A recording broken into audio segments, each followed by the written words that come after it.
Hello, and welcome back to Homeschool Journey 101. So today's topic is homeschooling an only child. Now, this may surprise people that are new to homeschooling, but there are a lot of people with only children homeschooling.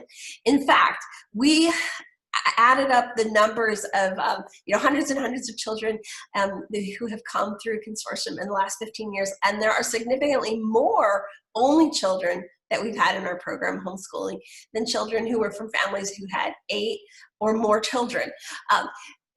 Just only children versus 8 or more. And we have significantly more families who have 2, 3, or 4 children than have 5, 6, or 7.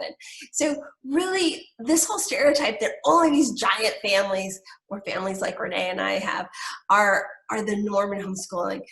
Certainly they're there, they're present, but there's many more people homeschooling with smaller numbers of children. So it does happen that when people come to me and interview for consortium, or they're talking to me about homeschooling, that sometimes families with only one child, or even sometimes families with 2 children, find themselves thinking, I'm a little worried about social interactions and homeschooling. Is this going to be a problem? And before I get into that, obviously there's so many advantages to being an only child, or even in a family with 2 children. And homeschooling is just going to be so much more tailored to exactly what that child wants, for one thing. But also, this relationship that happens between the parent and the child is just really special. Over and over again, we just see these families where these people have just come together and had this glorious experience together. So there's so many things that happen with that one child that, of course, people realize that it's something that may be just right for them. But how about that? How about if you're an only child? Like, what are things that can work to make the experience still joyful and still a social a social experience that will help that child launch well into the future? So Renee and I have certainly, noticed different things over the years, but we've also gone back and talked to families who have this situation. And we're going to hear from 2 of them later in this video with specific examples and things that they want to share. But one of the biggest things that we find is that parents have to figure out how to draw in other children into their homeschooling experience.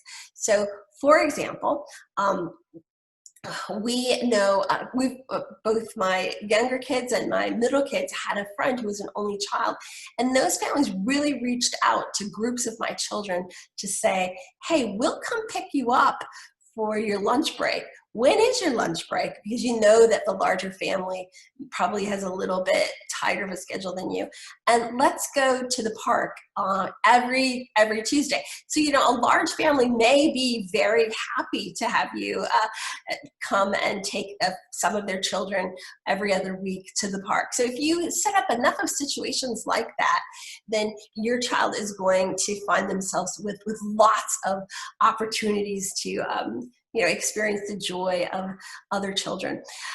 It can also happen in your homeschool itself. So whether it's another family that has one child, and I know a couple situations where families with only one child, or families with one child and 2 children, will kind of do a swap thing where they'll have a very small homeschool group, or actually I even know one situation where it's 3 families with only children who would come together one afternoon a week to do something together. It could be, as simple as the kids are all going to do their independent work together at a table, and the moms are going to have coffee, or if the kids are older, the moms are going to go for a walk, and the 3 kids are going to sit together and watch a science show. So there can be a number of things like that you work into your actual homeschool experience where you're doing it with other people. You could even do some trading where another person with 1 or 2 children, and you're going to teach X subject and they're going to teach Y, and you're going to swap. A lot of families with one child find themselves really liking a small group experience like that maybe reminds them a lot of a family, as well as a larger homeschool group program. One thing that's really great for an only child in a larger homeschool program is that they're going to run into many more kids, and so it's easier to find somebody that you're going to connect with in a different way. But it's also going to have the experience that there's going to be many more group activities, and it'll probably be more likely to keep going. So if you know that if you have one child, probably those friendships become even more important. So picking a program that you know is going to be part of their lives all the way through becomes really really kind of key, because a lot of things that you'll find yourself involved with are temporary, or let's go take this class, or oh, we're going to do this for a while, or oh, we're going to do this extracurricular thing. But that isn't giving your child those depth of relationships, those years and years and years and years and years of building experience with your child, right? With your child and other children. And so this is a key thing we heard from Only Children, was that having a program that went on from when they were little all the way through high school really was important to them, to feel like they had that group of friends, they had a connection to people. And that's something that may not be something that people would think about. Sometimes it may seem to people, oh, well, every year I want to just pick what seems like a fun thing that time. And there's nothing wrong with that, but when you're trying to build those relationships for your child, it may be that you want to, take this other road. Other things that the parents of one child found was similarly picking an extracurricular activity that had a more close-knit group of people was really something that was helpful to the child. So it could be one person did like a special science club, another, you can see how there'd be a variety of things that you could pick, whether it was brownies or Boy Scouts, or a particular group at your church, but you're looking for things that are going to last a long time. So your child has that experience of the thing going along a long time and really building those depths of relationships. But really, some of the happiest homeschoolers I've known are only children and families with one or two children. I mean, there's really great things about it. I think there's so many pieces of it that outweigh the others, that in the end, the balance is like, yes, homeschooling with one child is fabulous, it seems like. Renee, what's your experience on this? Yeah, Helen, thank you. Again, I'd say that if you have one child and you're hesitating or you're pausing homeschooling them because you're concerned that they might be lonely or feel isolated, as we've talked about in our other videos and we talk about all the time, homeschoolers are not isolated at home. We're not stuck at home with just our books. Our students are out all the time. And I know when we first started homeschooling, I just had my two children for many, many years, one boy, one girl. And we did the exact things that Helen said. We sought out groups that they would love to join, book clubs, sports activities, music activities, drama and theater activities. And when you have that smaller family with just one child, or maybe even just two or three, you have a lot of flexibility. You can do more activities, you have more time, you can really specialize in what that one child is interested in. And when we talk to some of these families who are one child only homeschoolers, a lot of them have really specialized in theater or in sports, and they've put that time to develop those skills, those passions that child wants to pursue. So those are things to consider if you're thinking you just have one child at home and it's just going to be you and your child and there's going to be this isolation. It's simply not true.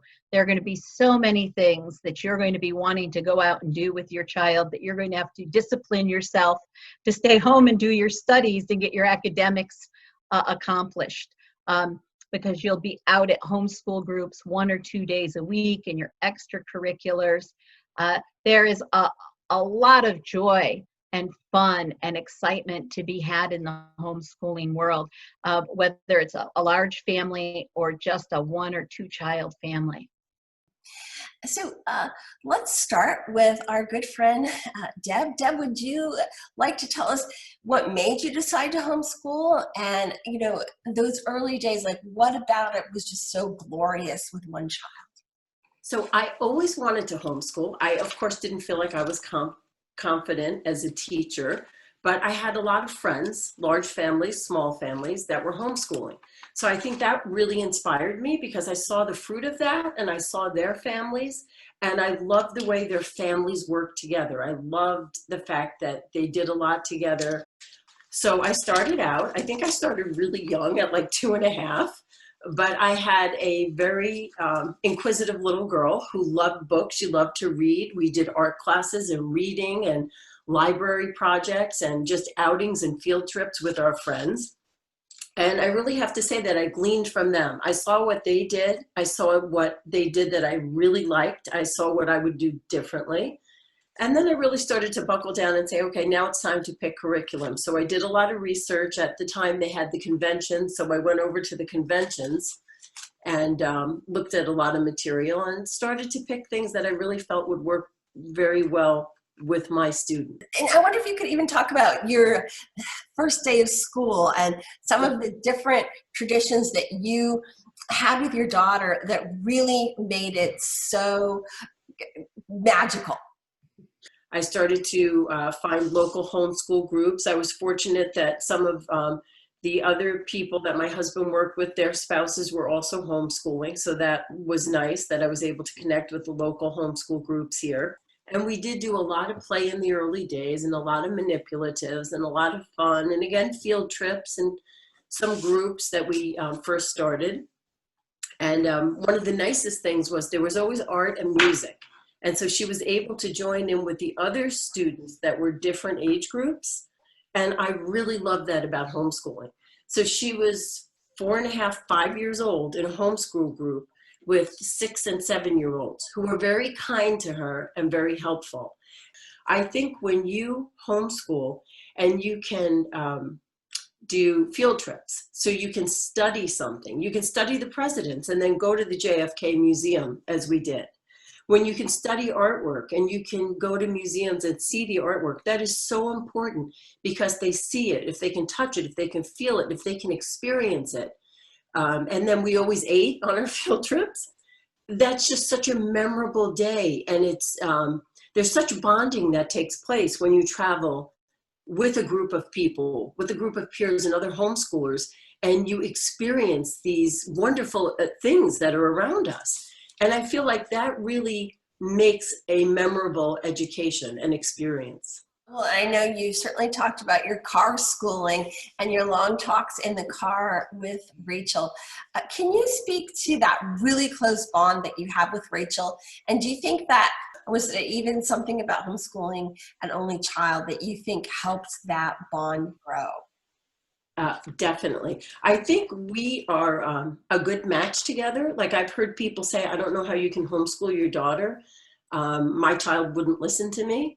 And I always felt bad because if my child wouldn't listen to me, then I have bigger problems, I feel like. But we are very close. And I think we've had lots of long talks. There was nothing that we couldn't talk about. You know, I said, anytime you have a question, I want you to be able to come to me. And because we do live about, even from Consortium, it was an hour in the car there, an hour back. We had really nice discussions. And she really is very transparent, and I'm very transparent with her. And I just think that really built our relationship. Her mother, who's also her friend, but I am her mother.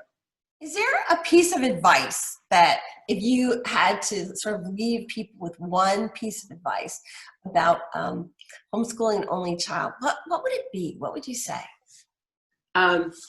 Take the limitations off, think outside the box, don't say no, and just do it.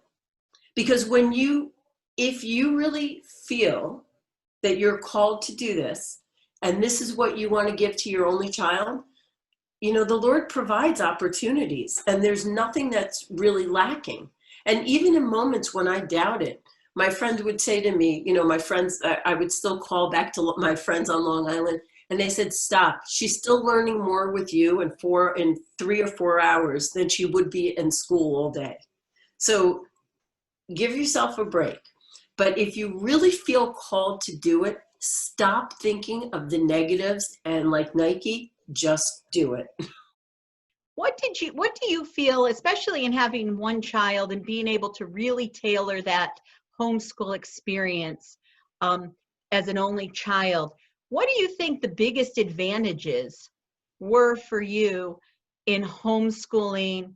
The things you could do that maybe you may not have been able to do had you pursued your education in a different format than homeschooling? Definitely, 100%. The track that she was on very early on, I would have never been able to have her in the amount of voice classes and dance classes, um, different experiences with productions and plays, um, even classes as far as they would have seminars for acting. There's no way I could have done that successfully. It just would have been running all over, and I was really able to tailor it to what she loved. She's often said, what theater gave to me as an only child, people poured into me, people helped me so that I can become more confident and stand on stage and sing and entertain. And she really feels like entertaining is like ministry sometimes. Then she decided to go into the teaching part of it too, so that, can the teaching and the musical part be married? And right now they have a new thing called teaching artist. And so she's considering that as well. Deb, you've really given a really beautiful picture of the homeschool experience that you and Rachel and her dad have had together in that journey. And while it's so similar to many homeschoolers, I really loved all of the different pursuits that you had, and which were very specific to your homeschool. I have to say it really worked out well for our family. And of course, the other benefits are not being tied to a school vacation.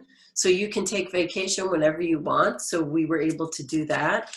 Even in the summer with an only child, I would do summer studies because I felt like if we had the whole day, the whole summer, we were just going to waste time. And so she would do the summer studies. And then summer was also our time that if we studied, let's say, Texas, and she wanted to learn more about Texas, we would go look at art from Texas. We would go look at pictures about Texas. We would get movies that were filmed in Texas. So I call it layer education. So we would just then we would cook food from Texas. And so that was a lot of fun. That's a wonderful example of the richness of the homeschool that you made for Rachel. Thanks for joining us today, Deb, and we'll see you soon. So joining us today is my friend Mary. So Mary has agreed to be part of this particular take, which is on homeschooling one child. And I think one thing that maybe people don't realize is there's really a lot of only children who are homeschooled fabulously. And so one thing that people kind of wonder about is how are you going to make sure that that one child still has a fantastic socialization experience? And I feel like you've done that so well with Luke. So can you just give people some ideas of how you were always reaching out to others and different groups and organizations so that Luke just always seemed to have a plethora of things happening? We did always try to get involved in any communities or groups that came our way. Whatever Luke's interests were, I looked around for groups in the community and, tried to hook up with them to give him a more broad social experience. One context was definitely our church context. There are a lot of people that we see there regularly that he could reach out to and get to know well and closely. And he served at church as an altar server, and that's a context where there are other young people and there's training involved. And so that was a great experience for him.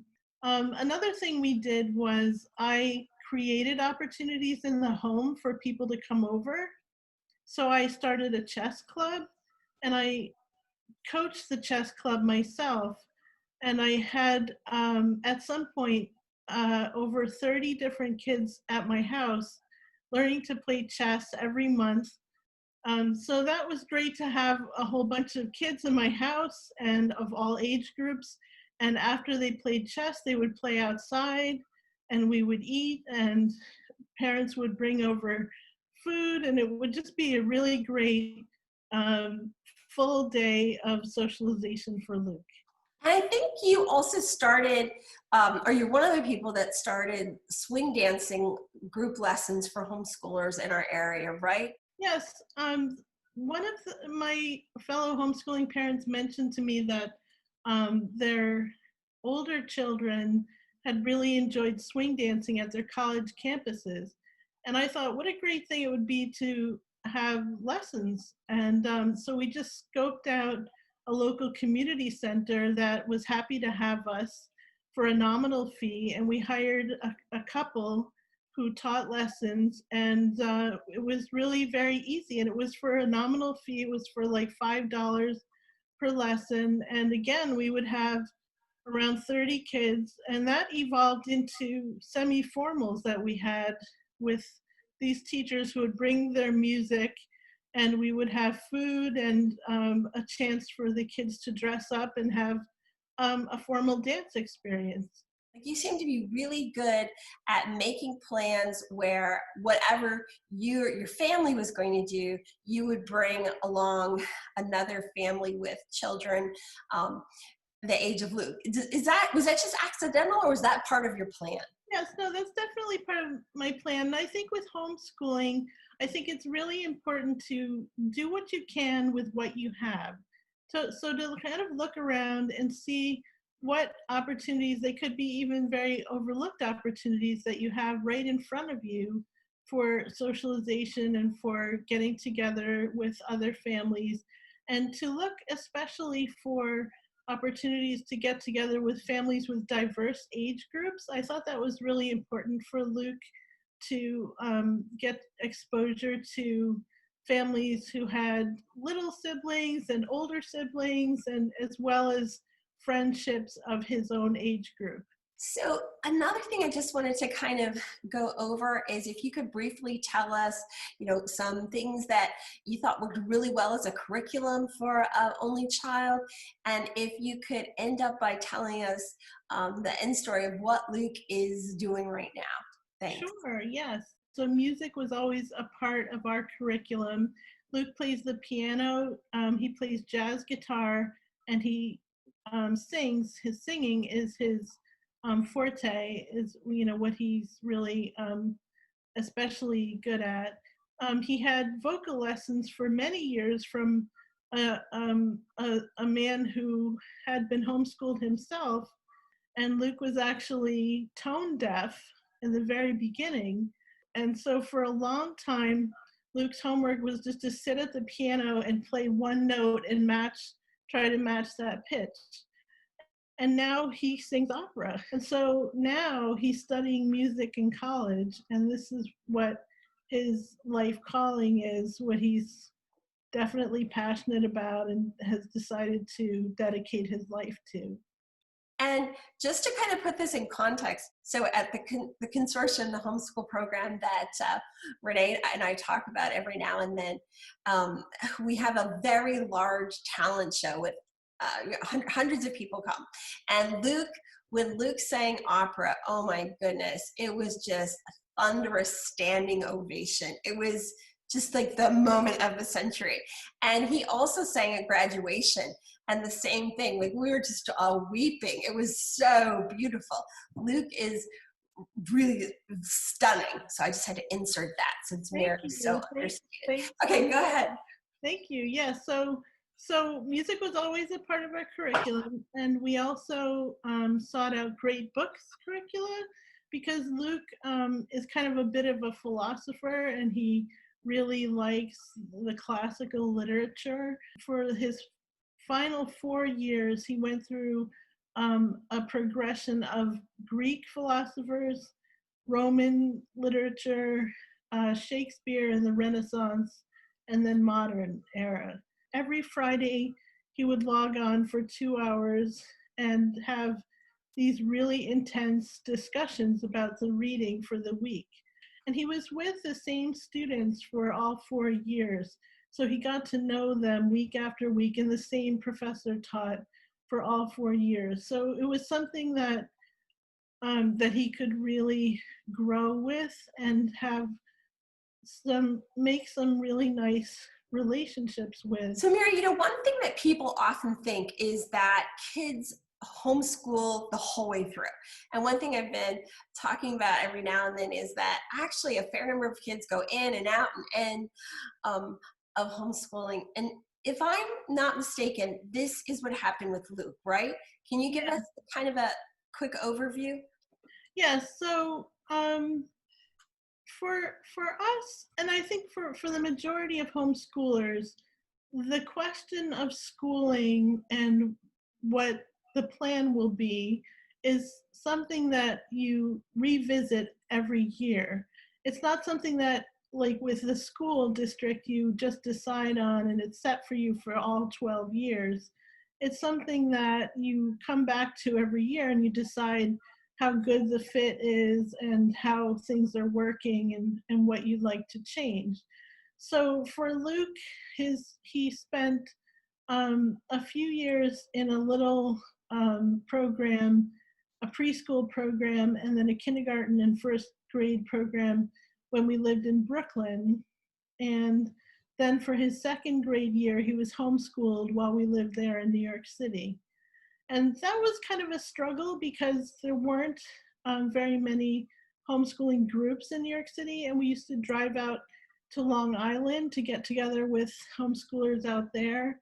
So it was difficult to find socialization. So we were kind of not convinced that it was really the best path. And he went back into school when we moved upstate, and he was in school for about 3 years. And then we decided that there were both strengths and challenges that were not being met in the school that we felt that we could do a better job of responding to with homeschooling. And I knew that there were extensive groups of homeschoolers in this area regionally. And so I felt that the socialization would be more than adequate for him in this area. And so I decided to take the plunge.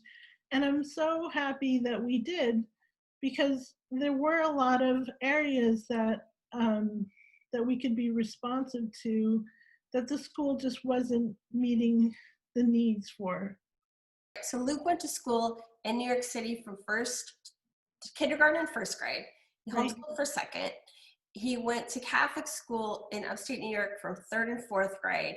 And then from 5th through 12th, he did the program, the classical, what's that program called again? The Angelicum. Angelicum, yeah. And then he also did consortium from 5th all the way through 12th grade. Mary, thanks so much for joining us today. I know that this information was really helpful to everybody. Thanks a lot. I'm really glad I could be of help. Thank you. Thank you, Deb, and thank you, Mary, for providing a little real life testimony for people to hear about your homeschooling experiences. And so, in short, obviously, homeschooling an only child is a rich, deep, wonderful, family bonding, joy-filled experience too. And just wanted to put that out there for you to realize that also it's a very often done kind of homeschooling. There's many, many, many people who homeschool with one child and love it. And I know you will too. Thanks for listening, and we look forward to seeing you again on another video. If you feel like subscribing, it would be fabulous. Have a great day. Thanks.